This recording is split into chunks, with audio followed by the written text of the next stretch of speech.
بسم اللہ الرحمن الرحیم الحمد للہ والصلاة والسلام علی رسول اللہ وبعد۔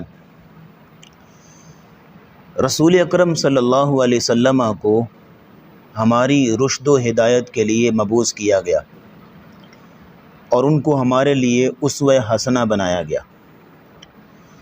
آپ علیہ الصلاۃ والسلام نے اپنے نبوت کے 23 سالہ دور میں دنیا کو یوں پلٹ دیا اور ایسا انقلاب برپا کیا کہ روئے ارض پر ایسے انقلاب کی کہیں اور کوئی مثال نہیں ملتی کہ جو جہالتوں کا، اندھیروں کا، ظلمتوں کا زمانہ تھا اور جاہل اور ظالم اور وحشی قسم کے لوگ رہتے تھے، نبی کریم صلی اللہ علیہ وسلم نے ان لوگوں کو دنیا کے لیے آئیڈیل اور نمونہ بنا دیا، دنیا کے لیے رول ماڈل بنا دیا۔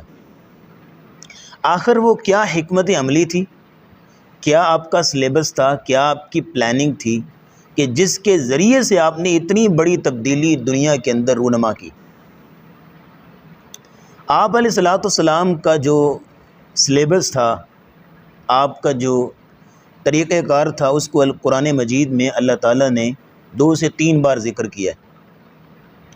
لقد من اللہ علی المؤمنین اذ بعث فیہم رسولا من انفسہم یتلو علیہم آیاتی ویزکیہم ویعلمہم الکتاب والحکمہ۔ یہ 3 نکاتی ایجنڈا تھا رسول اللہ کا، یہ تھی آپ کی مین حکمت عملی جس کی وجہ سے آپ علیہ الصلاۃ والسلام نے اتنا بڑا انقلاب برپا کیا۔ نمبر 1، یتلو علیہم آیاتی، رشد و ہدایت کا یہ جو عظیم نسخہ اللہ کی طرف سے آیا تھا، آپ علیہ الصلاۃ والسلام اپنے شاگردوں کو سامنے بٹھا کے ایک ایک آیت پڑھ کے سناتے تھے۔ یتلو علیہم آیاتی، سامنے بٹھایا، اس کو ایک ایک آیت پڑھ کے سنائی، اس کو یوں پڑھنا ہے، اس لفظ کو یوں پروننس کرنا ہے، اس کو یوں ادا کرنا ہے، اس کو ایسے پڑھنا ہے۔ ایک ایک آیت الحمدللہ سے لے کے والناس کی سین تک نبی کریم صلی اللہ علیہ وسلم نے پورا قرآن یوں ہی سکھایا۔ دوسرا نمبر پہ وَيُعَلِّمُهُمُ الْكِتَابَ وَالْحِكْمَةَ، پھر ان آیات کی روشنی میں جو علم کی، جو حکمت کی، جو دانائی کی باتیں تھیں، جو اللہ کا مطلوب تھا، مدلول تھا، مقصود تھا، وہ لوگوں کو بتایا کہ یہ آیت ہے، اب اس کے اندر اللہ کا یہ حکم ہے، اس میں یہ مسئلہ ہے، اس میں اللہ یہ چاہ رہے ہیں۔ یعنی پہلے تو آیت کی تلاوت سکھائی، پھر اس آیت کی روشنی میں جو علم اور حکمت کی باتیں ہیں وہ سکھائیں۔ پھر تیسرے نمبر پہ وَيُزَكِّيهِمْ، ان کا تزکیہ کیا، تربیت کی، ٹریننگ کی، ان کا تزکیہ نفس کیا کہ اب ان آیات کی روشنی میں ہمیں کیا کرنا ہے، ہمارے لیے عملی پہلو کیا ہیں۔ تو لیجئے سر، یہ 3 نکاتی ایجنڈا تھا جس کے ذریعے سے رسول اکرم صلی اللہ علیہ وسلم نے دنیا کی کایا پلٹ دی۔ آج امت مسلمہ کی خاری کی وجہ یہی ہے کہ انہوں نے اس سلیبس کو بلا دیا، اس نصاب تعلیم کو پیچھے چھوڑ دیا۔ قرآن مجید کے مطابق عمل کرنا، تزکیہ کرنا تو دور کی بات ہے، علم و حکمت کی باتیں سیکھنا سکھانا تو دور کی بات ہے۔ جو پہلی چیز ہے نا، یتلو علیہم آیاتی، قرآن مجید کی تلاوت، یہی اکثریت کو نہیں آتی، اوپر سے دیکھ کے قرآن پڑھنا نہیں آتا۔ پھر یہ ہے کہ ہر آیت کے اندر جو اللہ نے علم و حکمت کی باتیں بتائی ہیں ان کو سیکھنا سکھانا تو اگلا سٹیپ ہے، ان کو تو پہلے ہی نہیں آتا، اوپر سے دیکھ کے پڑھنا، اور پھر ویسے پڑھنا جیسے رسول اللہ نے صحابہ کو پڑھایا تھا۔ پھر تیسرے نمبر پہ تزکیہ نفس کرنا، قرآن کے مطابق اپنی ٹریننگ کرنا، اپنی تربیت کرنا، یہ تو تیسرا مرحلہ ہے۔ وہاں تک کیسے پہنچیں گے جب پہلے چیز پوری نہیں ہے؟ تو ہم نے یہ جو درس رکھا ہے ویکلی، اس میں ہمارا نقطہ نظر یہی ہے، ہماری تمنا اور آرزو اور مدعا یہ ہے کہ اسی نصاب تعلیم کے تحت ہم پورے قرآن کو ایک دفعہ گزار لیں، کہ پورے قرآن کو مخصوص حصہ ہر ہفتے انشاءاللہ، جس میں ان کو اس مقام کو پڑھنا کیسے ہے، پھر ان آیات کے اندر اللہ نے علم و حکمت کی باتیں کیا بتائی ہیں، پھر یہ ہے کہ ہمارے لیے عملی پہلو کیا ہے، ہمارے لیے ٹریننگ کیا ہے، کیونکہ ہمارا یہ دعویٰ ہے، ہمارا ایمان اور عقیدہ ہے کہ جو شخص آج کے زمانے میں بھی ایک شخص ہو یا ایک نیشن ہو، اگر وہ اسی نصاب تعلیم کے مطابق پورے قرآن کو پڑھ لے اور سیکھ لے جس کے مطابق رسول اللہ نے پڑھایا صحابہ کو، اپنے شاگردوں کو، تو وہی تبدیلی وہ لا سکتا ہے دنیا میں جس تبدیلی کو رسول اکرم صلی اللہ علیہ وسلم نے اپنے صحابہ کے اندر منتقل کیا تھا، وہی تبدیلی آ سکتی۔ لیکن یہ ہے کہ کوئی قدم اٹھائے تو صحیح، کوئی اس نصاب تعلیم کو سینے سے لگائے تو صحیح۔ تو بسم اللہ کرتے ہیں آج سے انشاءاللہ العزیز قرآن مجید کے آغاز سے اللہ کے فضل و کرم سے، اور بالکل اسی نصاب تعلیم کے مطابق ہم قرآن کو پڑھیں گے انشاءاللہ۔ سب سے پہلے سورۃ الفاتحہ پہلی سورت ہے قرآن مجید کی، بلکہ یہ قرآن مجید کی فہرست ہے، قرآن مجید کا انڈیکس ہے، دیباچہ ہے، مقدمہ ہے کہ جو کچھ بھی پورے قرآن میں بیان ہوا ہے وہ اجمالی طور پہ شارٹ فارم میں خلاصتاً اس سورت کے اندر اللہ نے رکھ دیا ہے۔ گویا کہ یہ سورت پورے قرآن کی اساس ہے، بنیاد ہے، اور یہ ہے کہ یہ سورت، اس کو سورۃ الدعاء بھی کہتے ہیں، یہ قرآن مجید کی دعا ہے۔ قرآن مجید کا آغاز ایک دعا سے ہو رہا ہے۔ آغاز کرتے ہیں، اعوذ باللہ من الشیطان الرجیم، بسم اللہ الرحمن الرحیم، الحمد للہ رب العالمین، الرحمن الرحیم، مالک یوم الدین، ایاک نعبد و ایاک نستعین، اہدنا الصراط المستقیم، صراط الذین انعمت علیہم غیر المغضوب علیہم ولا الضالین۔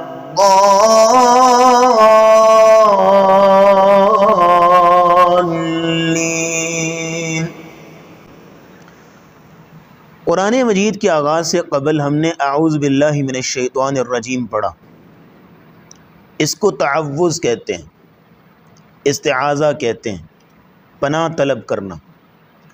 اور قرآن مجید کی تلاوت کے آغاز میں ہمیں تعوذ پڑھنے کا، اعوذ باللہ پڑھنے کا حکم دیا گیا ہے۔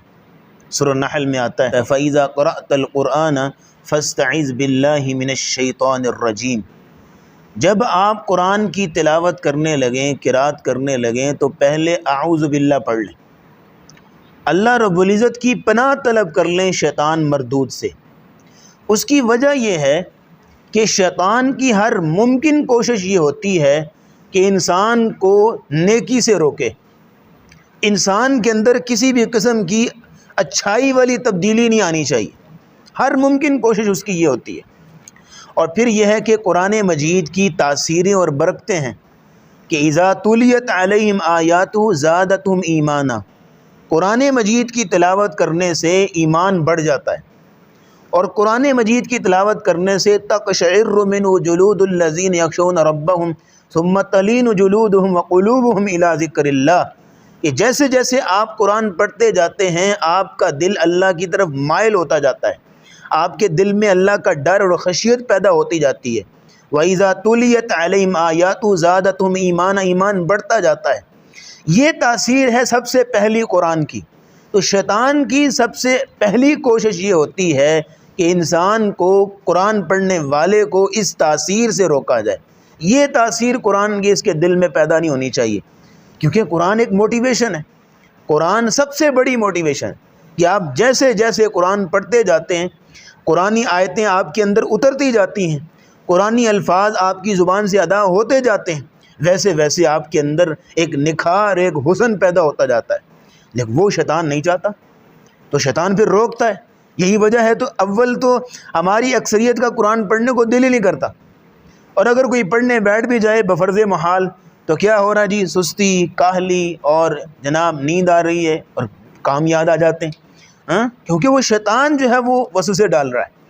اور اگر کوئی قرآن پڑھنے لگ جاتا ہے استقامت کے ساتھ، پھر یہ ہے کہ شیطان کی کوشش یہ ہوتی ہے جو پڑھ تو رہا ہے لیکن جو وہ تاثیر ہے، وہ موٹیویشن ہے، وہ اس کے اندر پیدا نہیں ہونی چاہیے۔ اس لیے پھر قرآن کی تلاوت سے پہلے کیا حکم دیا گیا؟ آپ اللہ کی پناہ طلب کر لیں۔ اعوذ باللہ، میں پناہ طلب کرتا ہوں اللہ کی، من الشیطان الرجیم، شیطان مردود کی شر سے۔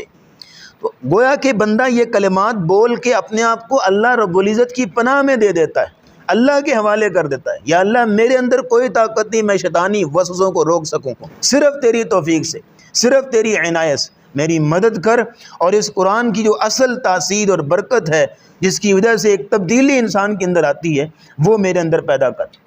بہرحال اعوذ باللہ من الشیطان الرجیم کے تحت بڑی ڈیٹیل ہے، بڑی تفصیل ہے۔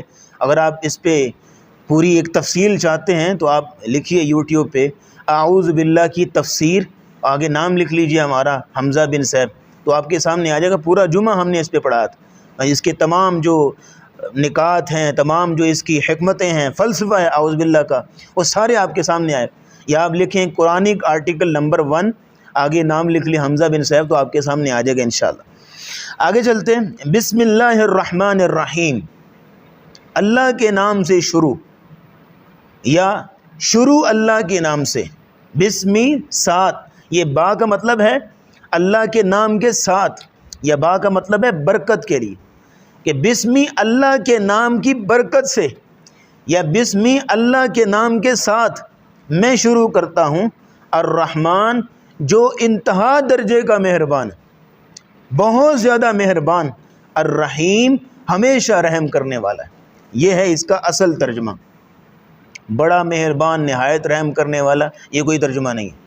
اصل ترجمہ یہ، اب اس کی وجہ بھی ہم بتائیں گے جب آگے سورۃ الفاتحہ کی آیت آئے گی الرحمن الرحیم، اس میں ہم الرحمن اور رحیم میں دونوں میں فرق کیا ہے وہ بتاتے ہیں انشاءاللہ۔ لیکن فی الحال کے لیے یہاں نوٹ کیجئے کہ ترجمہ اصل کیا ہے۔ الرحمن انتہا درجے کا مہربان، اور الرحیم ہمیشہ رحم کرنے والا، جس کی رحمت جو ہے وہ ہمیشہ برستی ہے، کبھی جو ہے وہ ختم نہیں ہوتی۔ تو بسم اللہ کا بھی کیا مفہوم ہے اسلام کے اندر، کہ اسلامی تہذیب کے جو اصول ہیں ان میں سے ایک بہت بڑا اصول یہ ہے کہ آپ اپنے ہر کام سے پہلے اللہ کا نام لیں، اپنے کام میں برکت کے لیے۔ اور ویسے بھی انسان کے اندر کوئی طاقت نہیں ہے کہ کسی بھی کام کو سر انجام دے سکے جب تک اللہ کی توفیق شامل حال نہ ہو۔ اس لیے بندہ اپنے ہر کام سے پہلے بسم اللہ پڑھے، یہ اسلام کی تعلیم ہے، جس کی وجہ یہ ہے کہ نمبر 1 تو اللہ سے مدد طلب کرتا ہے۔ بسم اللہ پڑھ لی تو اللہ سے مدد مانگ رہا ہے بیسیکلی، کہ یا اللہ میں تیرے نام سے شروع کر رہا ہوں، اپنے نام کی لاج رکھنا، اور میرے اندر کوئی طاقت ہمت نہیں ہے کہ میں کما حق ہوں اس کام کو سر انجام دے سکوں جب تک تیری توفیق شامل حال نہ ہو۔ لہٰذا مجھے توفیق عطا فرما، مجھے توفیق عنایت کر، اور ہمت دے کہ میں اس کام کو احسن انداز سے سر انجام دے سکوں۔ پھر یہ ہے کہ بسم اللہ پڑھنے سے اس کام میں برکت آتی، اس کام میں برکت آتی۔ ایک روایت ہے نبی کریم صلی اللہ علیہ وسلم سے منقول ہے، اگرچہ اس کی سند میں کچھ کلام ہے، کہ کل کلام کل فعل لا یبدأ ببسم اللہ فہو اقطع وفی روایت فہو ابتر، کوئی بھی گفتگو، کوئی بھی کام اللہ کے نام کے بغیر شروع کیا جائے وہ دم کٹا ہوتا ہے، ابتر ہوتا ہے۔ دم کٹا کا مطلب یہ ہے کہ مقطوع الرحمت و مقطوع البرکہ، اس کام کے اندر نہ اللہ کی رحمت ہوتی ہے اور نہ اللہ کی طرف سے برکت آتی۔ ٹھیک ہو گیا؟ اس لیے یہ اسلامی تہذیب کا ایک خوبصورت اصول ہے کہ اپنے ہر کام سے پہلے بسم اللہ پڑھی جائے۔ بسم اللہ الرحمن الرحیم، اس پہ بھی کافی ڈیٹیل ہے، اس کے بھی نکات ہیں، اس کے بھی حکمتیں ہیں، فلسفے ہیں، اور بیسیکلی اس کی حکمتیں کیا ہیں، یعنی بسم اللہ پڑھنے کی کیا حکمتیں ہیں، تو اس کو بھی آپ لکھیے یوٹیوب پہ بسم اللہ کی تفسیر، اور آگے نام لکھیے حمزہ بن صیب، تو آپ کے سامنے آئے گا۔ ہم نے اس میں 6 حکمتیں بیان کی تھی کہ کیوں بسم اللہ پڑھی جائے، 6 حکمتیں، تو وہاں تفصیل مل جائے گی۔ فی الحال یہ جو درس ہے وہ اتنا تفصیل کا متحمل نہیں ہے، ہم چونکہ اختصار کے ساتھ آپ کے سامنے یہ چیزیں رکھیں گے۔ آگے باقاعدہ آغاز ہوتا ہے سورۃ الفاتحہ کا۔ تو سورۃ الفاتحہ بیسیکلی ہم نے بتایا کہ یہ دعا ہے، بیسیکلی یہ بنیادی طور پہ دعا ہے، اور اس کا مضمون ہی دعا ہے، اور سورۃ الفاتحہ کے اندر کسی قسم کا کوئی الجھاؤ نہیں ہے، کوئی مشکل بحث نہیں آئی۔ کوئی مشکل مسئلے نہیں اس میں بیان ہوئے کہ جو سمجھ ہی نہ آئیں، بلکہ چند چھوٹے چھوٹے بول ہیں، 7 چھوٹے چھوٹے بول ہیں، اور ہر بول 2 4 یا 4 5 لفظوں سے زیادہ نہیں ہے، اور پھر ہر بول ایسے معانی کا نگینہ اور خزانہ پیش کرتا ہے کہ پورے قرآن کا خلاصہ اور نچوڑ ہے۔ اور پھر آپ دیکھیں کہ سورۃ الفاتحہ ایک بندہ مومن کے دل کی آواز ہے۔ ایک بندہ مومن، ایک سلیم الفطرت آدمی، ایک توحید پرست انسان اگر جو ہے وہ سورۃ الفاتحہ کو پڑھتا ہے تو وہ سمجھتا ہے میرے دل کی آواز ہے، جو میں چاہتا ہوں، میرے رب کا جو تعارف ہے، میرے رب کی جو مشیت ہے، میرے رب کی جو چاہت ہے، میرے رب نے جس مقصد کے لیے مجھے دنیا میں بھیجا ہے، اس احساس کے ساتھ جب بندہ سورۃ فاتحہ پڑھتا ہے تو وہ یوں سمجھتا ہے کہ یہ تو میرے دل کی آواز ہے۔ جیسے کسی شاعر نے کہا تھا، دیکھنا تقریر کی لذت کی جو اس نے کہا، میں نے جانا کہ گویا کہ یہ بھی میرے دل میں ہے۔ یعنی اب جیسے انسان سورۃ فاتحہ پڑھتا جاتا ہے تو گویا کہ اس کے دل کی آواز نکل رہی ہے۔ تو سورۃ الفاتحہ باقاعدہ آغاز کرتے ہیں، پہلی آیت الحمدللہ رب العالمین۔ آپ کے اگر قرآن دیکھیں گے تو آپ کے سامنے لکھا ہوا ہے سورۃ الفاتحہ۔ سورت کسے کہتے ہیں؟ ذرا شروع میں یہ تعارف ہو جائے، پھر آگے جو ہے وہ چلتے جائیں گے انشاءاللہ۔ سورت کا معنی بلندی۔ سورت کا معنی کیا ہے؟ بلندی۔ یہ اس کی جمع سور آتی ہے، واحد کیا ہے؟ سورت۔ بلندی مطلب کیا ہے؟ قرآن مجید کی ہر سورت اپنی شان میں، اپنے مقام میں بلند ہے، اور جو شخص کسی سورت کے ساتھ تعلق مضبوط کر لے، اس کو پڑھے، اس کے مطابق عمل کرے، اللہ اس کو بھی بلندیاں دیتا ہے۔ یہ سورت کا معنی ہے۔ جیسے کہ پورے قرآن کے بارے میں آتا ہے ان اللہ یرفع بہذا الکتاب اقواما، اللہ رب العزت اس کتاب کے ذریعے سے اپنے بندوں کو بلندیاں دیتا ہے۔ آپ سورہ ملک کو جو ہے وہ سینے سے لگا لیں، سورہ ملک ایسی تاثیر اور برکت والی ہے کہ نبی کریم صلی اللہ علیہ وسلم نے فرمایا کہ اللہ کے ہاں اپنے اس پڑھنے والے کے بارے میں جھگڑا کرے گی، شفاعت کرے گی کہ اس کو بخش دیا جائے۔ سورۃ الاخلاص ہے، آپ ایک مرتبہ پڑھیں تو آپ کو جناب 10 پارے پڑھنے کا ثواب ملتا ہے۔ تو ہر سورت اپنی شان میں، اپنے مقام میں بھی بلند ہے اور پڑھنے والے کو بھی بلند کرتی ہے۔ سورت کا دوسرا معنی فصیل، باؤنڈری، حد بندی۔ جیسے اب تو نہیں ہے وہ، پچھلے زمانے میں شہروں کی فصیلیں ہوتی تھیں، باؤنڈریز ہوتی تھیں، اور شہروں کے مین دروازے ہوتے، لاہور کے بھی دروازے ہوتے تھے، مین 12 گیٹ ہوتے ہیں۔ آج تو لاہور بہت پھیل گیا نا، وگرنہ وہ باؤنڈری کے اندر اندر لاہور گنا جاتا تھا۔ آپ اس باؤنڈری کے اندر ہیں تو لاہور ہے، باہر نکل تو لاہور نہیں ہے۔ آج کل تو وسیع ہو گیا۔ تو اس طرح وہ شہروں کی فصیلیں ہوتی تھیں، اس میں اس فصیل کے اندر اندر لوگ جو ہے وہ کئی گھر، کئی جو ہے وہ محل، کئی لوگ اس میں جمع ہوتے تھے۔ اسی طرح قرآن مجید کی ہر سورت کو سورت اس لیے کہتے ہیں کہ اس کے اندر کلمات، الفاظ، مضامین، قصص اللہ تعالیٰ نے جمع کر دیے۔ جیسے ایک شہر کی باؤنڈری کے اندر کئی گھر ہیں، کئی لوگ ہیں، کئی اس کے اندر چیزیں رہتی ہیں، اس طرح ہر سورت کے اندر کئی الفاظ ہیں، کئی کلمات ہیں، کئی مضامین ہیں، کئی موضوع ہیں، اس لیے سورت کو سورت کہتے ہیں۔ سورت کو سورت کیوں کہتے ہیں؟ نمبر 1 بلندی کی وجہ سے، نمبر 2 فصیل، حد بندی، باؤنڈری۔ اگلی بات نوٹ کریں، سورت الفاتحہ۔ الفاتحہ اس کا نام ہے۔ الفاتحہ کا معنی کیا ہے؟ دا اوپننگ، کھولنے والی۔ کیونکہ قرآن مجید آپ جیسے کھولتے ہیں تو سب سے پہلے سورت کون سی آتی ہے؟ سورہ فاتحہ۔ آغاز اس سے ہوتا ہے، نماز میں قرات کا آغاز کرتے ہیں تو کس سورت سے ہوتا ہے؟ سورہ فاتحہ سے۔ نماز میں قرات کا آغاز سورہ فاتحہ سے ہوتا ہے، اس لیے اس کو الفاتحہ کہتے ہیں۔ مگر ویسے تو اس کے بہت سارے نام ہیں، اور عربی کا ایک مقولہ ہے کثرت الاسماء تدل علی شرف المسمى۔ اسماء کی کثرت، کسی چیز کے ناموں کی کثرت اس کے شرف کی دلیل ہوتا ہے، اس کے اعزاز کی دلیل ہوتا ہے۔ اس لیے اللہ کے کتنے نام ہیں، رسول اللہ کے کتنے نام، اس قرآن کے کتنے نام، تو جتنے نام زیادہ ہوں گے مطلب اس کی اتنی خوبیاں زیادہ ہیں۔ تو سورہ فاتحہ کے بھی کئی نام ہیں، جیسے الفاتحہ ایک نام ہے۔ اسی طرح ام القرآن، قرآن کی ماں کیوں کہتے ہیں؟ کیونکہ ہم نے بتایا کہ پورے قرآن کے مضامین کا خلاصہ اس میں آپ کو ملے گا، اس لیے اس کو ام الکتاب بھی کہتے ہیں، اساس القرآن بھی کہتے ہیں۔ پھر یہ ہے کہ یہ رقیہ بھی ہے، رقیہ شرعی دم، کہ ابو سعید خدری رضی اللہ تعالیٰ عنہ روایت کرتے ہیں کہ ایک دفعہ ہم سفر میں تھے، ایک علاقے میں ہم نے پڑاؤ کیا، ایک لڑکی بھاگتی ہوئی، ہمارے سردار کو بچھو نے ڈس لیا ہے، تم میں سے ہے کوئی دم جھاڑ کر سکتا؟ تو صحابہ کہتے ہیں کہ ہم میں سے ایک شخص ایسا اٹھا جس کے بارے میں ہمیں نہیں گمان تھا اس کو کچھ آتا ہوگا، وہ گیا، اس نے جا کے دم کیا، اللہ نے اس کو شفا دے دی۔ انہوں نے جو ہے وہ خوش ہو کے 30 بکریاں ساتھ چلا دی، کہا جی آپ کا انعام ہے، تحفہ آپ کا۔ انہوں نے پوچھا بھی تم نے کیا کیا؟ بس سورہ فاتحہ پڑھی اور دم کر دیے، اللہ نے شفا دی۔ اچھا اب یہ 30 بکریاں لے آئے ہو، اب اس کے بارے میں ہم نہیں جانتے کہ ہم اس کو استعمال کریں کہ نہیں، جب تک مدینے میں جا کے رسول اللہ سے فتویٰ نہیں لیں گے یہ مال ہمارے لیے جائز نہیں ہے۔ مدینے میں پہنچے، رسول اللہ سے جا کے پوچھا، مسئلہ پوچھا، فتویٰ طلب کیا اور پوچھا کہ ہمارے لیے مال جائز ہے کہ نہیں۔ تو نبی اسلام نے فرمایا تمہیں کس نے بتایا کہ سورہ فاتحہ ایک دم ہے، اس سے شفا ملتی ہے؟ فرمایا جی آپ نے بتایا۔ کہا اقسموا واضربوا لی سہما، تقسیم کرو میرا حصہ بھی دو۔ تو کیا مطلب کہ یہ دم ہے کہ بچھو نے ڈسا، سورہ فاتحہ پڑھی، اس کو شفا مل گئی۔ یہ تو کچھ بھی نہیں۔ علاقہ بن سہار تمیمی فریش مسلمان ہوئے، علاقہ بن سہار تمیمی رضی اللہ تعالیٰ عنہ صحابی رسول فریش مسلمان ہوئے، تازہ تازہ بھی۔ رسول اللہ کی مجلس سے باہر نکلے تو رستے میں کچھ لوگ ایک پاگل آدمی کو، ایک مینٹل آدمی کو زنجیروں میں جکڑا ہوا اور اس کو لے کے جا رہے تھے۔ پوچھا کیا ہوا، کیا مسئلہ ہے؟ کہا جی یہ اس کی ذہنی توازن درست نہیں ہے، پاگل ہے اور عجیب حرکتیں کرتا ہے، اس لیے اس کو باندھا ہوا ہے اور علاج کے لیے لے کے جا رہے ہیں۔ کہا ادھر لاؤ اسے۔ وہیں پہ کھڑے کھڑے سورہ فاتحہ پڑھی اور اس کو دم کیا، وہیں پہ اللہ نے اس کو شفا دے دی۔ کتنی بڑی تاثیر ہے سورہ فاتحہ۔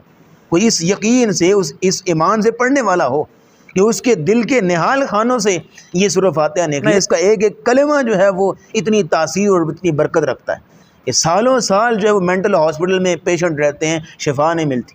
علاقہ بن سہار تمیمی نے ایک بار دم کیا، اللہ نے شفا دی۔ وہ ایمان تھا، وہ تاثیر تھی، یہ بہت بڑا دم ہے رقیہ۔ پھر اس کی شان میں ایک اور بات نوٹ کریں جو تمام صورتوں سے اس کو امتیاز کرتی ہے، اس کو انفرادیت دیتی ہے۔ تمام صورتیں یا تو رسول اللہ کے ہجرت سے پہلے نازل ہوئیں یا ہجرت کے بعد نازل ہوئیں۔ یہ وہ صورت ہے جو 2 بار نازل ہوئی، ہجرت سے قبل بھی نازل ہوئی اور ہجرت کے بعد بھی، مکہ میں بھی اور مدینہ میں بھی نازل ہوئی تھی۔ مدینہ میں جب نازل ہوئی تو جبریل امین علیہ الصلوۃ والسلام رسول اللہ کے پاس موجود تھے مسجد نبوی میں، تو اچانک اوپر سے ایک زوردار دھماکے کی آواز آئی، تو نبی کریم و صحابہ یوں دیکھنے لگے یہ کیا ہوا؟ تو جبریل نے وضاحت کی کہ آج آسمان کا وہ دروازہ کھلا ہے جو آج تک کبھی نہیں کھلا، اور اس دروازے سے وہ فرشتہ نازل ہوا ہے جو آج تک دنیا میں نہیں آیا، آج تک زمین پہ نہیں اترا۔ اور وہ کیا لے کے آیا ہے؟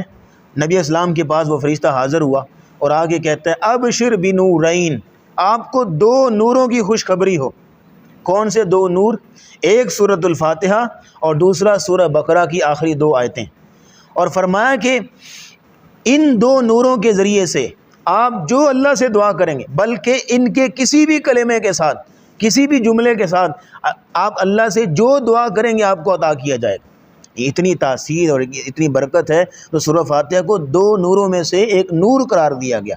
اور پھر یہ ہے کہ یہ مکہ میں بھی نازل ہوئی اور مدینہ میں بھی اتری۔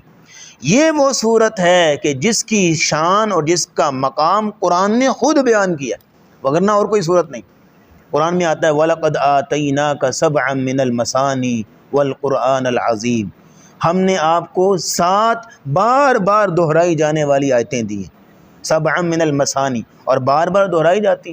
17 فرائض ہیں 5 نمازوں کے اور ہر رکعت میں دہرائی جاتی۔ اور پھر یہ ہے کہ جو نوافل پڑھتے ہیں اور جو دیگر جو تہجد اشراق، آپ اندازہ کیجئے کہ ایک شخص جو فرائض کا بھی پابند ہے، نوافل سنن رواتبہ بھی پڑھتا ہے، اشراق اور دیگر اور تہجد بھی پڑھتا ہے، تو 24 گھنٹے میں وہ کتنی بار اس کو دہراتا ہوگا؟ 24 گھنٹے میں کتنی بار دہراتا ہو؟ اس لیے 7 من المثانی، 7 بار بار دہرائی جانے والی آیتیں۔ والقرآن العظیم، اور قرآن عظیم دیا ہے، بڑا قرآن۔ بڑا قرآن کیوں کہا گیا؟ وہی بات ام الکتاب والی، ام القرآن والی، کہ پورے قرآن کا خلاصہ اور نچوڑ آپ کو اس صورت میں ملے گا، کہ جو جو اس قرآن میں بیان ہوا ہے نا، اس میں آپ کو شارٹ فارم میں اجمالاً ضرور ملے گا۔ پھر اگلی بات یہ نوٹ کیجئے گا اس صورت کی شان میں اور اس کے مقام میں، کہ یہ اس کو رسول اکرم صلی اللہ علیہ وسلم نے فرمایا کہ افضل السورہ ہے، عظمت کے اعتبار سے، اعظم السورہ ہے، عظمت کے اعتبار سے سب سے بڑی صورت ہے۔ اور آپ علیہ الصلوۃ والسلام نے فرمایا پوری انجیل کے بدلے میں مجھے صرف یہ صورت دی گئی. کتنی شان ہے. پوری انجیل کے بدلے میں مجھے یہ سورۃ الفاتحہ دی گئی. یعنی پوری انجیل ایک طرف اور اکیلی سورۃ الفاتحہ ایک طرف، اس کا مقابلہ نہیں. کتنی شان اور کتنا مقام اللہ تعالیٰ نے سورت کا رکھا ہے. پھر ایک اور آخری بات، پھر آگے چلتے ہیں. میں نے عرض کیا کہ 7 من المثانی، 7 بار بار دہرائی جانے والی آیتیں. اس کی 7 آیتیں ہیں. سورۃ الفاتحہ کی 7 آیتیں ہیں، ایک رکوع ہے، 25 کلمات ہیں، 113 حروف ہیں. 113 اگر حروف ہیں تو ایک حرف پہ کتنی نیکیاں ملتی ہیں؟ 10.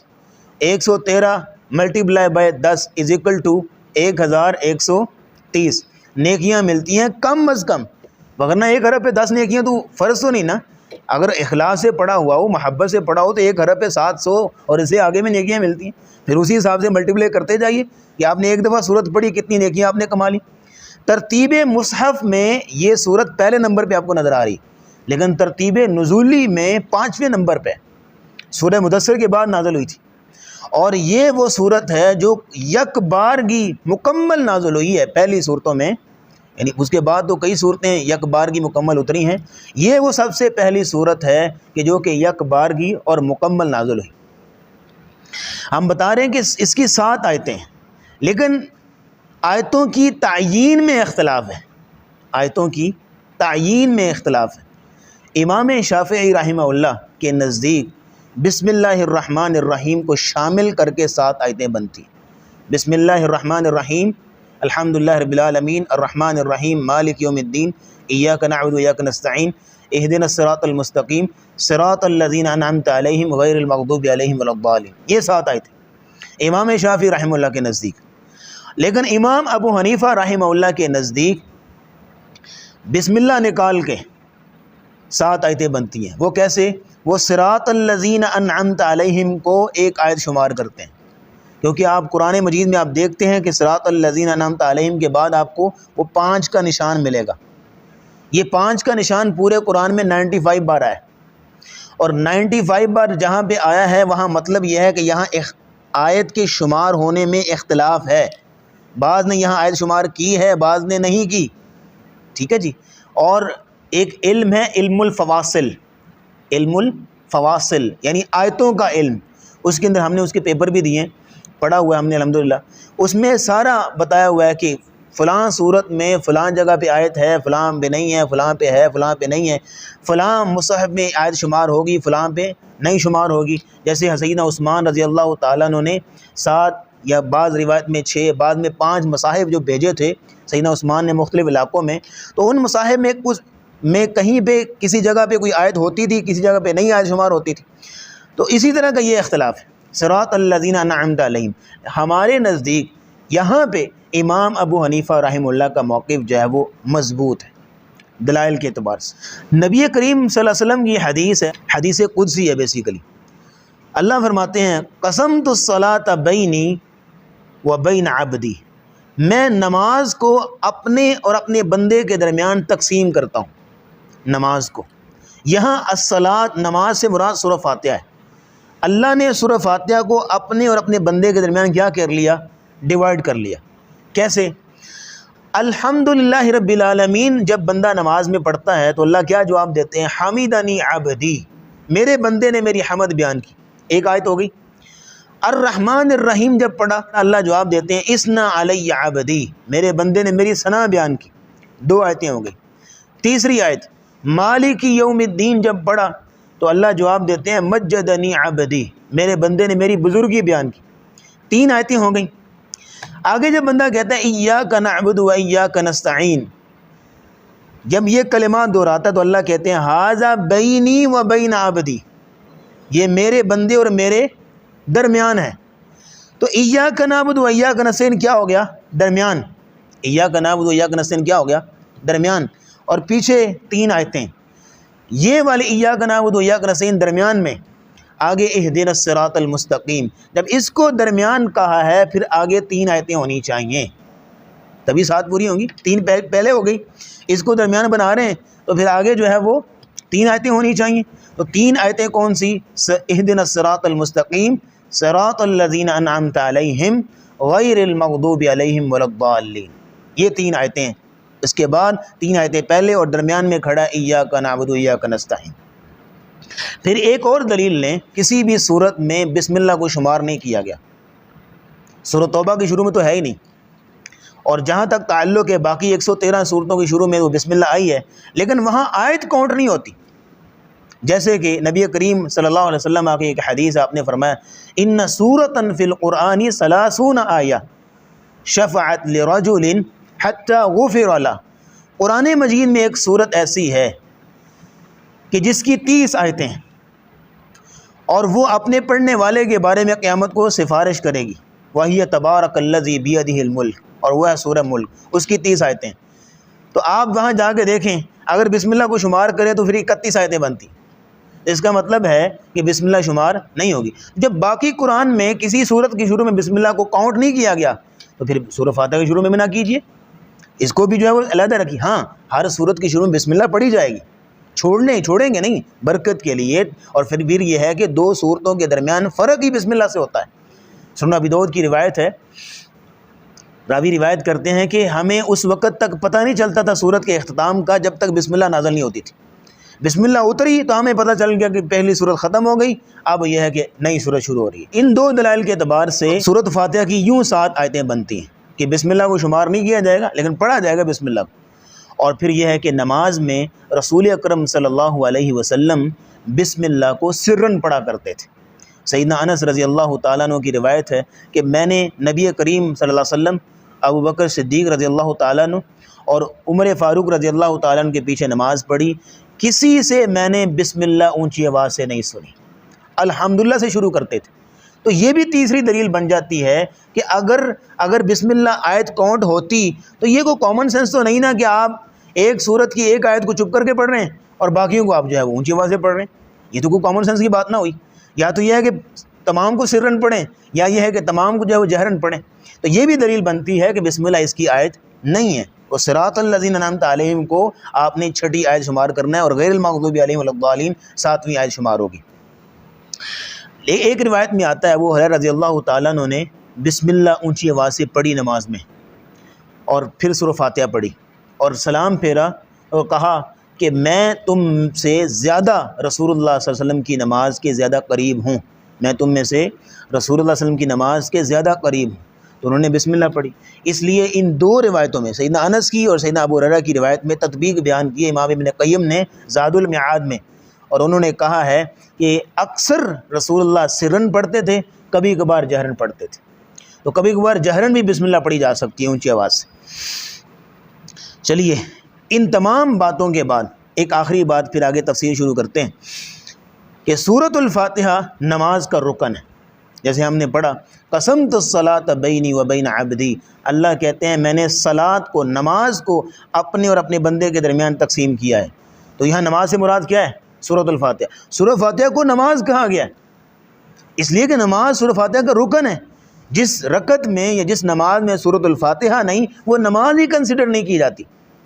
جیسے صحیح بخاری کی حدیث ہے لا صلاۃ لمن لم یقرأ بفاتحۃ الکتاب، اس شخص کی نماز قبول ہی نہیں ہوتی، اس شخص کی نماز ہی کنسیڈر نہیں ہوتی جس بندے نے سورۃ الفاتحہ نہیں پڑھی۔ یعنی اس کا مطلب ہے سورۃ فاتحہ ہے تو نماز ہے، سورۃ فاتحہ نہیں تو نماز نہیں ہے۔ اور ایک اور روایت یہاں نوٹ کیجئے، ابو ہریرہ رضی اللہ تعالیٰ عنہ لوگوں کو بیان کر رہے ہیں کہ سورۃ الفاتحہ نماز میں پڑھو۔ لوگوں نے کہا ابو ہریرہ ہم امام کے پیچھے ہوتے ہیں، پھر کیا کریں؟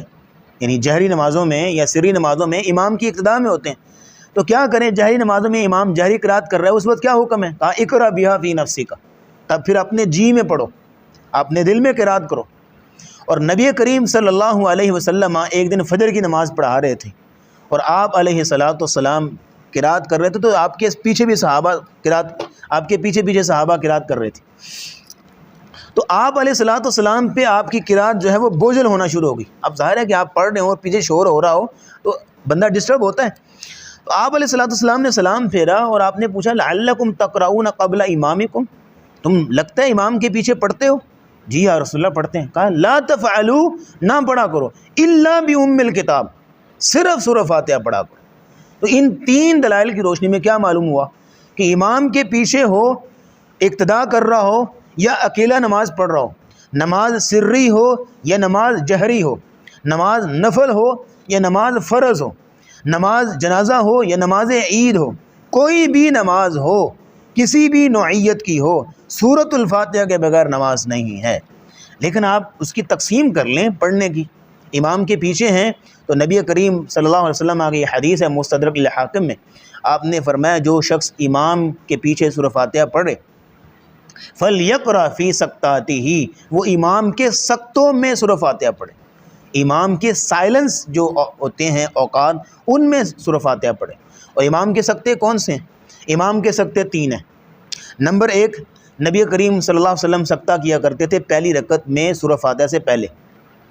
ابو ہریرہ رضی اللہ تعالیٰ نے پوچھا یا رسول اللہ آپ سورۃ فاتحہ شروع کرنے سے پہلے کچھ دیر خاموش رہتے ہیں، کیا پڑھتے ہیں آپ؟ تو آپ نے فرمایا میں پڑھتا ہوں اللہم باعد بینی و بین خطایای، اور فرمایا میں پڑھتا ہوں سبحانک اللہم و بحمدک۔ اب کسی شخص کو ٹائم مل جائے کہ اس نے سبحانک اللہم پڑھ لیا ہے، اب یہ ہے کہ امام ابھی جو ہے وہ سورۃ فاتحہ شروع نہیں کر رہا، آپ کو ٹائم مل گیا چند سیکنڈ کا، سورۃ فاتحہ مکمل کر لیں۔ پھر دوسرا سقطہ جو امام کا ہوتا ہے وہ ہر آیت کے بعد، نبی کریم صلی اللہ علیہ وسلم کی قرات کے بارے میں آتا ہے کہ آپ علیہ الصلوۃ والسلام نماز میں قرات کرتے تو آپ ہر آیت کے بعد رکتے تھے، الحمدللہ رب العالمین سائلنٹ، الرحمن الرحیم خاموشی، مالک یوم الدین۔ اب یہاں پہ امام وقفہ دے رہا ہے، آپ اس وقفے میں پڑھی، تو یوں اس میں زیادہ مزہ آتا ہے، اس میں زیادہ لطف آتا ہے کہ امام نے ایک آیت پڑھی اور پیچھے آپ نے دہرا لی، پھر دوسری پڑھی، پھر دہرا لی، تیسری پڑھی، اس میں امام کے ساتھ پوری کنسنٹریشن رہتی ہے، پوری توجہ رہتی ہے، تو اس میں دہرا لیا جائے۔ تیسرا سقطہ یہ ہے جو رسول اکرم صلی اللہ علیہ وسلم کیا کرتے تھے، وہ قرات مکمل کرنے کے بعد رکوع میں جانے سے پہلے، ہمارے ہاں تو رواج نہیں ہے، ہمارے ہاں تو قرات مکمل کی وَلَمْ يَكُنْ لَهُ كُفُوًا أَحَدٌ اللہ اکبر فوراً سے، لیکن رسول اکرم کیا کرتے تھے، آپ نے وہاں پہ وَلَمْ يَكُنْ، مثال دے رہا ہوں کوئی بھی آیت ختم ہو رہی ہے، وَلَمْ يَكُنْ لَهُ كُفُوًا أَحَدٌ سائلنس، پھر رکوع کے لیے اللہ اکبر۔ یہ وجہ کیا ہے اس کی وجہ یہ معلوم ہوتی ہے کہ ایک بندہ ہے کہ جو بعد میں آیا ہے، جو تب پہنچا ہے جب امام سورۃ فاتحہ پڑھ چکا تھا، اب وہ نماز میں انٹر ہوا، وہ سورۃ فاتحہ اپنی پڑھے یا امام کی قرات سنے، سورۃ فاتحہ اپنی پڑھے یا امام کی قرات سنے، تو وہ کیا کرے، چپ کر کے آگے کھڑا ہو جائے، امام کی قرات سنے، کیونکہ اس کو معلوم ہے کہ رکوع سے پہلے مجھے ٹائم ملے گا، اس رکوع سے پہلے کے ٹائم میں سورۃ فاتحہ پڑھے اور امام کے ساتھ رکوع میں جائے، یہ معلوم ہوتا ہے کہ اس لیے یہ سقطہ رکھا گیا۔ یہ 3 سقطے رسول اللہ سے منقول ہیں۔ ایک چوتھا سقطہ جو رسول اللہ سے ثابت نہیں ہے لیکن عرب کے اماموں نے یہ ایجاد کیا ہے، حرمین کے اماموں نے بیسیکلی، وہ کیا کرتے ہیں کہ جب سورۃ فاتحہ پڑھ لی جاتی ہے تو اگلی کوئی سورت کوئی قرات شروع کرنے سے قبل وہ کچھ دیر خاموش رہتے ہیں، تاکہ وہ چند سیکنڈ کا ٹائم دیتے ہیں تاکہ جس نے سورۃ فاتحہ نہیں پڑھی وہ سورۃ فاتحہ پڑھ لے۔ یہ رسول اللہ سے منقول نہیں ہے، لیکن یہ ہے کہ انہوں نے ایک اجماعی طور پہ آپس میں ایک جو ہے وہ طے کیا ہوا ہے، سارے ان کے ہاں کسی مفتی نے فتویٰ دیا ہوگا تبھی یہ ان کے ہاں رواج ہوا ہوگا، دونوں مسجدوں میں، مسجد حرام میں اور مسجد نبوی میں۔ تو ایک سقطہ یہ بھی ہے۔ بہرحال جس طرح بھی امام کے ساتھ آپ کی موافقت ہو جائے، ظاہر ہے کہ آپ ہر نماز ایک امام کے پیچھے پڑھ رہے ہیں تو پھر یہ ہے کہ اس میں آپ کی اس کے ساتھ کوئی نہ کوئی موافقت ہو جانی چاہیے، تو جس طرح بھی موافقت ہو جائے اس طرح اس کو پڑھ لیا جائے۔ آغاز کرتے ہیں الحمدللہ رب العالمین، تمام تعریف اللہ کے لیے جو رب ہے تمام جہانوں کا۔ اس سورت کی پہلی 3 آیتوں میں اللہ کی تعریف، اللہ کی حمد ہے، اس کی ثنا ہے۔ قرآن مجید کا آغاز کسی شرعی مسئلے سے نہیں ہو رہا، قرآن مجید کا آغاز کسی فقہی مسئلے سے نہیں ہو رہا، بلکہ قرآن مجید کا آغاز اللہ کی تعریف سے ہو رہا ہے، دعاؤں کی سردار دعا سے ہو رہا ہے، سورۃ الفاتحہ سے ہو رہا ہے۔ الحمد، تمام تعریف للہ، اللہ ہی کے لیے ہے۔ الحمدللہ یہ کلمہ شکر ہے، اللہ کا شکر ادا کرنے کے لیے اس سے بڑا جملہ کوئی نہیں، اس سے مختصر اور اس سے جامع کلمہ کوئی نہیں اللہ کا شکر ادا کرنے کے لیے۔ اور اس کلمہ کے 3 معانی ہیں۔ الحمدللہ، ہر طرح کی تعریف اللہ تعالیٰ کے لیے ہے، یہ اس کا پہلا معنی ہے۔ اور تعریف کیوں ہے؟ جو کائنات کا خالق ہے، مالک ہے۔ اس آیت کے دو حصے نا بیسیکلی، الحمدللہ تمام تعریف اللہ کے لیے، دوسرے حصے میں اس کی وجہ بیان کی گئی۔ تعریف کیوں ہے؟ رب العالمین، کہ وہ رب ہے تمام جہانوں کا۔ پھر آگے اسی کی آگے دلیلیں آئیں گی۔ تعریف کیوں ہے؟ کیونکہ وہ الرحمن الرحیم ہے۔ تعریف کیوں ہے؟ کیونکہ وہ مالک یوم الدین ہے۔ اس کی آگے دلیلیں آئیں گی، انشاءاللہ آگے چلیں گے تو ساری وضاحتیں آپ کے سامنے رکھیں گے انشاءاللہ۔ فی الحال کے یہ نوٹ کیجئے کہ الحمدللہ کا پہلا معنی ہر قسم کی تعریف اللہ رب العزت کے لیے، اور آپ کسی کی تعریف کرتے ہیں دو وجہ سے۔ نمبر ایک، اس کی ذاتی خوبی کی وجہ سے، اس کے کمال کی وجہ سے، اس کے حسن اور اس کے نکھار کی وجہ سے، اس کے کسی اسکل، کسی فن کی وجہ سے۔ اور دوسرے نمبر پہ آپ کسی کی تعریف کرتے ہیں چونکہ وہ آپ کا محسن ہوتا ہے، اس نے آپ کی مدد کی، آپ کے ساتھ کوئی احسان کیا، آپ بدلے میں اس کے لیے تعریفی کلمات دہراتے ہیں، جگہ جگہ پہ اس کے لیے تعریفی کلمات کہتے ہیں آپ۔ تو دو وجہ سے آپ کسی کی تعریف کرتے ہیں۔ اللہ رب العزت کی تعریف ان دونوں حیثیتوں سے ہے۔ نمبر ایک کہ وہ تعریف اس کی اس لیے ہے کہ اس کے کمالات ہیں، اس کی خوبیاں ہیں، اس کے کرشمے ہیں، اس کی حکمتیں ہیں۔ اللہ رب العزت کا حسن، اس کا نکھار، اللہ رب العزت کی قدرتیں، اس کی حکمتیں، وہ اس لائق ہے کہ اس کی تعریف کی جائے۔ دوسری وجہ یہ ہے کہ اس کے ہمارے اوپر احسان بہت سارے ہیں، اس کی نعمتیں بہت ساری ہیں، اور اس کی ایک ایک نعمت جو ہے وہ ایسی ہے کہ دنیا کی کوئی دولت اس کا مقابلہ نہیں کر سکتی۔ مثال کے طور پہ اللہ نے ہمیں یہ جسم دیا ہے، اگر کوئی شخص کسی کو آ کے کہتا ہے کہ سر اپنی دو آنکھیں دے دیں اور بدلے میں آدھی دنیا کی دولت آپ کو دیتے ہیں، تو میرا نہیں خیال کہ ایک عقل مند آدمی کوئی ایسا سودا کرے۔ یا جناب آپ دونوں ٹانگیں اتار کے ہمیں دے دیں، اتنی دولت آپ کے نام کر دیتے، کوئی نہیں کرے گا۔ یعنی ایک ایک اللہ رب العزت نے جو نعمت ہمیں دی ہے وہ دنیا و ما فیہا سے بڑھ کر ہے۔ جیسے ایک واقعہ ہم اکثر سناتے ہیں، سعودی عرب میں ایک بزرگ تھے، سانس کی پرابلم ہوئی، وینٹیلیٹر میں پڑ گئے، اور پھر یہ ہے کہ ہسپتال میں انہوں نے آکسیجن لگائی، سلنڈر لگایا، تو 2-3 دن کے بعد بل لے کے آ گئے، یہ اتنے ریال بل ہے آپ کا۔ تو وہ بابا جی اس بل کو دیکھ کے رونے لگ گئے، تو ڈاکٹر پریشان ہوئے، شاید بل زیادہ ہے اور غریب آدمی ادا نہیں کر پا رہا، اس لیے جو رو رہے ہیں۔ سر وجہ کیا، کیوں رو رہے ہیں؟ کہا میں اس وجہ سے نہیں رو رہا جو تم سمجھ رہے ہو، بلکہ حقیقت یہ ہے کہ میں یہ سوچ رہا ہوں کہ تم آج بل لے کے آ گئے ہو، حالانکہ 3 دن تم نے آکسیجن دی ہے، تو تم بل لے کے آ گئے ہو، اور جو رب بچپن سے آکسیجن دے رہا ہے اس نے آج تک بل کا مطالبہ نہیں کیا۔ یعنی ایک ایک نعمت اس کی اس قدر قیمتی ہے، اور ایک ایک نعمت اس کی اس قدر جو ہے وہ گراں قدر ہے۔ الحمدللہ پہلا معنی کیا ہے؟ ہر طرح کی تعریف اس کی ہے۔ دوسرا معنی یہ ہے الحمدللہ، جب آپ اپنی زبان سے دہراتے ہیں تو آپ یہ کہنا چاہ رہے ہوتے ہیں کہ میرے پاس جو کچھ بھی ہے الحمدللہ وہ اللہ کا عطا کرتا ہے۔ میرے پاس جو بھی ہے، مال ہے، دولت ہے، رزق ہے، اولاد ہے، کسی قسم کی خوشی ہے، ترقی ہے، فراوانی ہے، نعمت ہے، کچھ بھی ہے میرے پاس، کوئی بھی سہولت ہے، وہ اللہ کی عطا کرتا ہے الحمدللہ۔ تیسرا معنی یہ ہے الحمدللہ کا کہ آپ جب اپنی زبان سے یہ کلمہ دہراتے ہیں تو الحمدللہ کا معنی کیا کہتے ہیں آپ؟ کہ اللہ کا شکر ہے۔ الحمدللہ کلمہ شکر ہے۔ ہم نے بتایا رسول اکرم صلی اللہ علیہ وسلم کی جتنی بھی دعائیں ہیں کہ جن کے اندر جو ہے وہ آپ علیہ الصلوۃ والسلام الحمدللہ کا لفظ بولتے تھے، الحمدللہ الذی اطعمنا وسقانا، الحمدللہ الذی احیانا، الحمدللہ الذی عافانی فی جسدی، جو الحمدللہ سے شروع ہوتی ہیں وہ ساری الحمدللہ شکر کے معنی میں۔ کھانا کھایا تو الحمدللہ الذی اطعمنا ھذا ورزقنی من غیر حول منی ولا قوہ، آپ نے الحمدللہ بولا، معنی شکر ادا کر رہے ہیں۔ تو الحمدللہ کلمہ شکر ہے۔ آگے کیا لفظ بولا؟ للہ، اللہ ہی کے لیے۔ یہ نہیں ہے کہ تعریف جو ہے وہ اللہ کی ہے، تعریف اللہ کی، یہ نہیں، تعریف اللہ ہی کی ہے۔ یہ لام سے لی پہلے آیا تخصیص پیدا کرنے کی، اللہ ہی کی تعریف ہے کہ دنیا میں کہیں بھی کسی شکل میں کسی جگہ پہ کوئی حسن، کوئی خوبی، کوئی نکھار موجود ہے تو وہ اللہ کا عطا کرتا ہے، اس کی اصل خزانے اللہ کے پاس ہیں۔ اگر کسی انسان کے اندر کوئی خوبی ہے، کوئی کمال ہے، تو حقیقت میں وہ ہمت توفیق کس نے دی؟ اللہ نے۔ اگر کوئی انسان جو ہے وہ کوئی قابل تعریف کارنامہ سر انجام دیتا ہے تو اس کی ہمت کون دے رہا ہے؟ اللہ دے رہا ہے۔ تو دنیا میں کہیں بھی جمال ہے، کہیں بھی کمال ہے، کہیں بھی حسن ہے، کہیں بھی نکھار ہے، تو اصل کرشمہ سازی اس کی ہے۔ آپ پھول کی تعریف کرتے ہیں تو پھول میں خوشبو کس نے پیدا کی؟ اللہ نے۔ آپ جو ہے وہ پھول کی تعریف کرتے ہیں تو پھول کے اندر وہ بیوٹیفیکیشن، وہ خوبصورتی، وہ خوشبو کس نے پیدا کی؟ اللہ نے۔ اس لیے کہ حقیقی تعریف اللہ رب العزت کی۔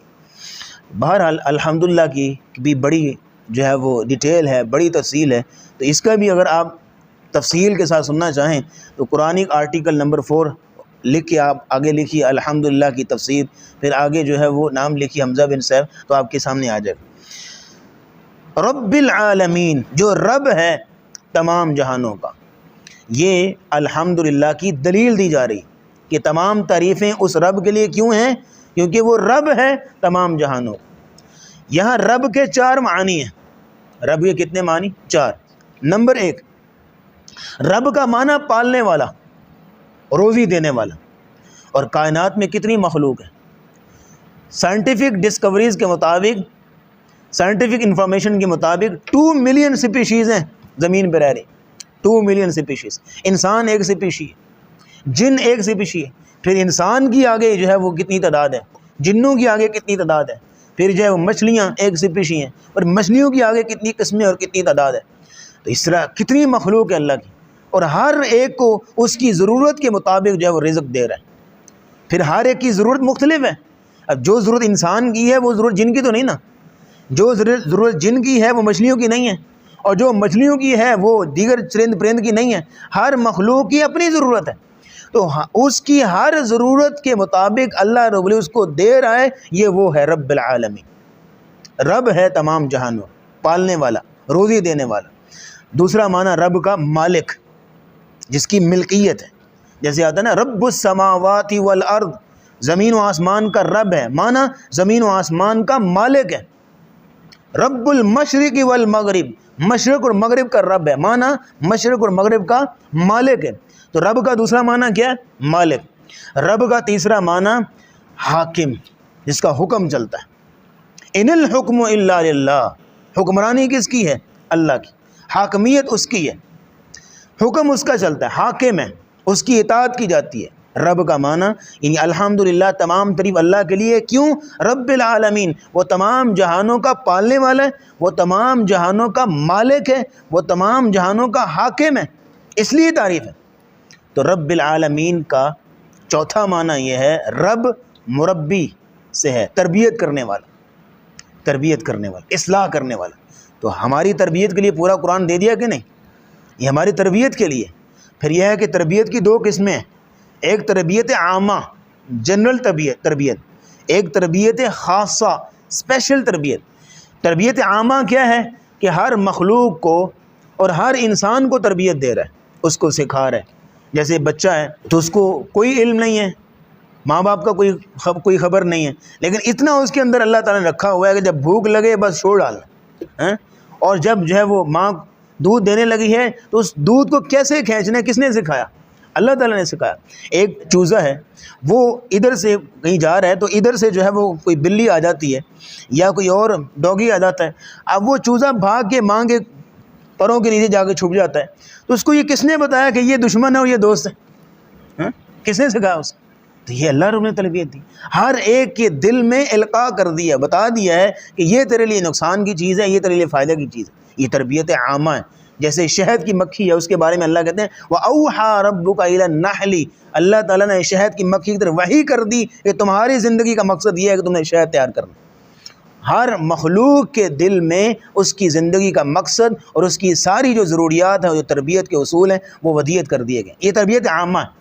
اور تربیت خاصہ، اسپیشل تربیت، وہ اپنے مومن بندوں کی اللہ کرتا ہے کہ ان کے دل میں تقوی پیدا کرتا ہے، ان کے دل میں اخلاص پیدا کرتا ہے، ان کے دل میں احسان پیدا کرتا ہے، ان کے دل میں ایمان کی دولت پیدا کرتا ہے، ہدایت پیدا کرتا ہے۔ یہ ہے تربیت خاصہ۔ تو الحمدللہ ہر قسم کی تعریف اللہ کی ہے۔ وجہ کیا ہے؟ رب العالمین، کیونکہ وہ رب ہے تمام جہانوں کا۔ رب کیوں؟ کہ وہ رب کا مطلب کہ وہ پالنے والا ہے تمام جہان کا، وہ مالک ہے تمام جہان کا، وہ حاکم ہے تمام جہان کا، اور وہ تربیت کرنے والا ہے تمام جہان کا۔ اور العالمین کے 2 معنی ہیں۔ عالم کا معنی جہان ہے، جیسے انسانوں کا ایک جہان عالم انس، جنوں کا ایک جہان ہے عالم جن، فرشتوں کا ایک جہان ہے عالم ملائکہ۔ تو جتنی بھی مخلوق ہیں، ہر مخلوق کا اپنا ایک جہان ہے۔ تو سارے جہان اکٹھے ہوئیں سارے جہان سارے عالم اکٹھے ہوں تو کیا بنیں گے؟ عالمین۔ پھر یہ ہے کہ عالمین کا دوسرا معنی زمانہ، ایک زمانہ ایک عالم ہے، وہ زمانہ ختم ہوا وہ عالم بھی ختم ہوا، نیا عالم شروع ہو گیا۔ تو آدم علیہ السلام سے لے کے آج تک کتنے زمانے گزرے؟ وہ سارے عالمین ہیں، وہ سارے جو ہے وہ عالم ہیں، سارے عالمین، سارے زمانے۔ تو ان سب کا مالک، ان سب کا روزی دینے والا، ان سب جہانوں کا، ان سب زمانوں کا حاکم وہ اللہ رب العزت۔ اور العالمین کے ان معانی سے یہ پتہ چلا کہ وہ رب کسی خاص قوم کا رب نہیں ہے، کسی خاص نسل کا رب نہیں ہے، کسی خاص وطن کا رب نہیں ہے، بلکہ العالمین وہ پوری کائنات پر اس کی عنایتیں ہیں، پوری کائنات کا رب ہے العالمین۔ اور پھر یہ ہے کہ یہ جو آیت ہے الحمدللہ رب العالمین، یہ دعا کے اصولوں میں سے ایک اصول ہے۔ یہ دعا کا مہذب طریقہ کیا ہے کہ دعا کرنے سے پہلے اپنے مالک کی تعریفوں کا اظہار کیا جائے، اس کی خوبیوں کا اعتراف کیا جائے، اس کے کمالات کا، اس کے احسانات کا اعتراف کیا جائے۔ یہ دعا کا ایک مہذب طریقہ ہے۔ اور پھر اس کا پہلا اصول یہ ہے کہ پہلے اپنے مالک کی تعریف کریں۔ تو یہ تعریف ہے الحمدللہ رب العالمین، تمام تعریف اللہ کے لیے ہے جو رب ہے تمام جہانوں کا۔ اگلی آیت پہ آتے ہیں، الرحمن الرحیم۔ یہ دوسری دلیل ہے الحمدللہ کی۔ الحمدللہ ہر تعریف، تمام تعریف اللہ کے لیے ہے۔ دلیل کیا ہے؟ رب العالمین، چونکہ وہ رب ہے تمام جہانوں کا۔ اور پھر دوسری دلیل کیا ہے؟ الرحمن الرحیم، وہ انتہا درجے کا مہربان اور ہمیشہ رحم کرنے والا ہے۔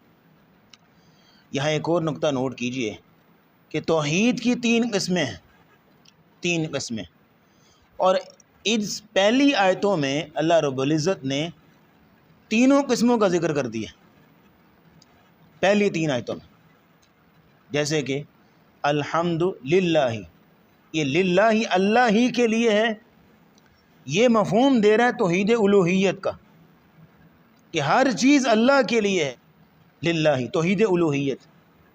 دوسرے نمبر پہ رب العالمین، کائنات کا مالک، رازق، حاکم اور مربی اللہ ہے، چار معنی کے اعتبار سے۔ تو یہ توحید ربوبیت کو شو کر رہا ہے۔ اور الرحمن الرحیم اللہ کے دو صفاتی نام ہیں، تو یہ آیت توحید اسماء و صفات کو شو کر رہی ہے۔ تو گویا کہ پہلی تین آیتوں میں توحید کی پہلی تینوں قسموں کا ذکر ہے، اس لیے سورہ فاتحہ خلاصہ ہے۔ پھر یہ ہے کہ عقیدے کی بھی تین قسمیں ہیں، عقیدہ آخرت ہے، عقیدہ توحید ہے، عقیدہ رسالت ہے۔ ترتیب سے آئیں گے تو پہلے عقیدہ توحید، عقیدہ رسالت اور پھر عقیدہ آخرت۔ تو پہلی تین آیتوں میں عقیدہ توحید ملے گا، الحمدللہ رب العالمین، الرحمن الرحیم، مالک یوم الدین، یہ سارا عقیدہ توحید ہے پہلی تین آیتوں میں۔ پھر آگے عقیدہ آخرت ہے، مالک یوم الدین، یہ عقیدہ آخرت ہے۔ پھر آگے صراط الذین انعمت علیہم میں جا کے ہم بتائیں گے کہ یہاں عقیدہ رسالت ہے۔ تو توحید کی تینوں قسمیں سورہ فاتحہ میں بتا دی گئیں، اور عقیدے کی بھی تینوں قسمیں سورۃ الفاتحہ میں بتا دی گئیں۔ تو چلیے الرحمن الرحیم ہم نے بتایا کہ یہ الحمدللہ کی دوسری دلیل ہے، اور الرحمن الرحیم اللہ رب العزت کے دو صفاتی نام ہیں جو اللہ کی صفت رحمت کو شو کر رہے ہیں، اللہ کتنا مہربان۔ لیکن یہ ہے کہ رحمان بھی رحمت کو شو کر رہا ہے، رحیم بھی رحمت کو شو کر رہا ہے۔ جب دونوں رحمت کو شو کر رہے ہیں، پھر یہاں دونوں کا ذکر کرنے کا مقصد کیا ہے؟ ایک ذکر کر دیا تک کافی تھا۔ اس کی وجہ یہ ہے کہ دونوں میں بنیادی فرق ہے، تین فرق ہیں دونوں، حالانکہ دونوں مبالغے کے صیغے ہیں، لیکن رحمان ایسا نام ہے کہ جو کہ صرف اللہ کے ساتھ خاص، کسی اور کو آپ رحمان نہیں کہہ سکتے۔ لیکن رحیم آپ بندوں کو بھی رحیم کہہ سکتے ہیں، مخلوق کو بھی رحیم کہا جا سکتا ہے۔ رحمان صرف خالق ہے۔ رسول اکرم صلی اللہ علیہ وسلم کو قرآن نے رحیم کہا ہے، سورۃ توبہ میں آتا ہے لقد جاءکم رسول من انفسکم عزیز علیہ ما عنتم حریص علیکم بالمؤمنین رؤوف الرحیم۔ یہاں رسول اللہ کو رحیم کہا جا رہا ہے۔ تو رحمان رحیم میں پہلا فرق۔ دوسرا فرق نوٹ کریں کہ رحمان کا تعلق عام لوگوں کے ساتھ، پوری مخلوق کے ساتھ، کہ رحمان کی رحمت عام ہے پوری مخلوق کے لیے، سب کو رحمت دے رہا ہے، وہ کافر ہو، وہ مسلمان ہو، وہ مومن ہو، وہ موحد ہو، وہ یہودی ہو، عیسائی ہو، وہ کوئی اور مخلوق ہو انسان سے ہٹ کے، ہر ایک کو رحمت دے رہا ہے، وہ رحمان ہے۔ جیسے جامع ترمذی کی روایت ہے، رسول اکرم صلی اللہ علیہ وسلم نے فرمایا لو كانت الدنيا تعدل عند الله جناح بعوضة ما سقى كافرا شربة ماء، کہ اگر اللہ رب العزت کے نزدیک دنیا کی ایک مچھر کے پر کے برابر بھی ویلیو ہوتی، اللہ کسی کافر کو پانی کا ایک گھونٹ بھی نہ دیتے، لیکن اللہ کافروں کو دے رہا ہے اور کہیں زیادہ دے رہا ہے، تو اس لیے کہ دنیا کی ویلیو نہیں ہے۔ تو یہ رحمان کی رحمت ہے جو سب کے لیے عام ہے، لیکن رحیم صرف مومنوں کے ساتھ خاص ہے، اپنے خاص مومن بندوں کے ساتھ خاص ہے۔ وَكَانَ بِالْمُؤْمِنِينَ رَحِيمًا، مومنوں کے ساتھ رحمت اللہ کی خاص ہے۔ دو فرق ہو گئے۔ تیسرا فرق یہ ہے رحمان الرحیم میں کہ رحمان میں مبالغہ انتہا درجے کا ہے، حالانکہ دونوں میں مبالغہ ہے، لیکن رحمان میں جو اللہ کی صفت ہے وہ صفت فعلی ہے، کہ جب اللہ رحمت کرتا ہے تو اتنی زیادہ رحمت کرتا ہے، یہ مفہوم ہے۔ جیسے کہ رحمان کے وزن پر جو الفاظ آتے ہیں عربی زبان میں، جیسے غضبان، غصے سے بھرا ہوا، تو اب وہ ہر وقت غصے میں نہیں ہے، جب غصے میں ہے تب ہے، جب نہیں ہے تو وہ غضبان کی صفت نہیں ہے اس کے اندر۔ تو اسی طرح رحمان وصف فعلی ہے کہ جب رحمت کر رہا ہے تو پھر رحمان ہے، جب نہیں کر رہا تو رحمان نہیں۔ لیکن جو رحیم ہے نا، رحیم کے اندر دوام ہے، ایک تسلسل ہے، ایک کانٹینیوسلی ہے، اس کے اندر ایک مسلسل پن ملتا ہے آپ کو۔ رحیم اصل میں فعیل کے وزن پر ہے، اور فعیل کے وزن پہ جو بھی لفظ آتا ہے اس کے اندر یوں ہی دوام ہوتا ہے، اس کے اندر یوں ہی تسلسل ہوتا ہے۔ جیسے رحیم کے وزن پہ، فعیل کے وزن پہ جو اللہ کی صفت ہے علیم، جاننے والا، علم رکھنے والا، تو کیا اللہ کوئی خاص وقت کے لیے علم رکھتا ہے؟ نہیں، ہر وقت اللہ کے پاس علم ہے۔ تو رحیم تسلسل کے لیے۔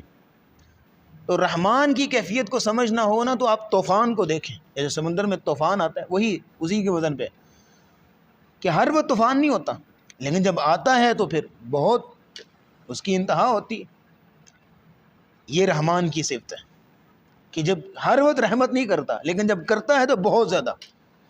لیکن رحیم کی آپ نے صرف سمجھنی ہو تو دریا کو دیکھیے، دریا کی روانی کیسے وہ مسلسل اور اپنی ایک سپیڈ سے، اپنی ایک روانی سے آہستہ سے چل رہا ہے۔ یہ صفت رحیم ہے کہ ہر وقت رحمت ہو رہی ہے، اس کے اندر انقطاع نہیں ہے۔